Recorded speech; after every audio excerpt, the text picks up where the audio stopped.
All right, Melissa, this exercise is what we're using here is called the Grappler device, and there are many other devices like this. The Renegade, the Landmine, depends on who makes it, but basically what it is, it's a rotating sleeve that you can stick a barbell into. Now, if you don't have one of these at your gym, you can just find a corner in the gym and roll up a towel and kind of make a cup so that you can stick the end of the bar in without damaging the wall. That'll work fine as well. What this exercise is going to do, it's going to help us develop, we've been working on our static position. This is going to help us take that static position and add a dynamic component to it. So basically how this is going to help your golf game is it's going to teach us to transfer power through the legs, through the torso, and into whatever implement that we're swinging. It's not going to be a specific movement in that we're going to look for a specific golf position per se. All we're trying to do with this exercise is integrate the lower body and the upper body together to create the movement and transfer power. All right? So the way that we're going to do this is we're going to squat down with good form and pick up the barbell and start with it in front of the body.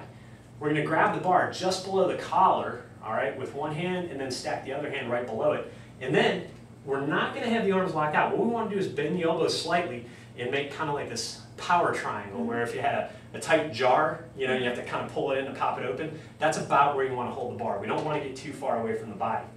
From here, you're going to drop down into a partial squat with your weight shifted a little bit more toward the balls of the feet. Because in order to do this without placing any torque on the knee, we're going to need to pivot on the balls of the feet. If we try to do the exercise and just twist, then the knee is going to rotate, and that's a lot of torque that we don't want to put on a hinge joint. All right?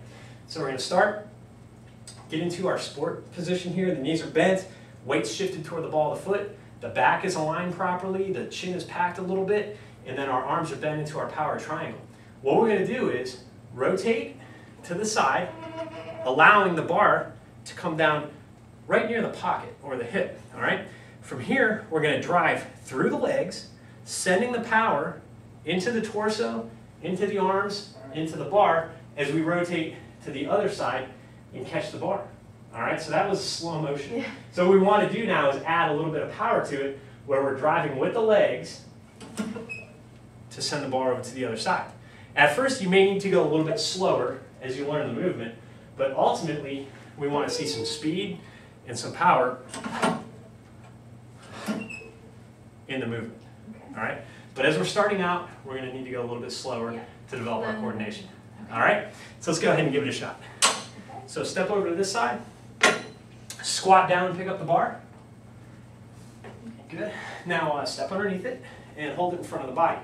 You want your hands just below the collar, one on top of the other. All right? You're going to put a slight bend in the elbows. Remember our power triangle. You may need to step back a little bit with your feet. Find a good, comfortable balance between the bar and the ground. Does that feel pretty good? Now drop down into a slightly deeper squat and let the weight shift a little bit more toward the ball of the foot. All right, do you feel pretty strong and stable there? Yeah. Now what I want you to do is lock down on the abs, and I want you to rotate, pivot on the balls of the feet, lowering the bar right to the hip. So this is going to be the starting position. To do the exercise, I want you to drive through the legs first, rotate the hips and torso, and pull the bar over to the other side. And again, you're going to absorb it, cushioning right down the hip. Good. We want to make sure that there's not a lot of movement in the back, that we're holding a neutral spine. So when you're coming over to the side, I don't want to see the back rounding in any way. All I want to do is see the hips and the torso rotating, and the torso's up tall. All right? Let's rotate to the other side. Good. Drive through the legs, pull the bar up and around. All the power comes from the lower body. Good. There you go. Get stable, drive through the legs, rotate through the hips and the torso, and then cushion the bar as it comes down to the side. Strong and stable, drive and pull it around. Good. One more rep to the other side, and you can squat down and set the bar down. And that's your torso rotation exercise using the Grappler device. Some people call these a full contact twist. You know, there's many different names, and you'll see it depending on who's teaching it. But again, the sole purpose of this is power transfer and integration of the hips and the upper body.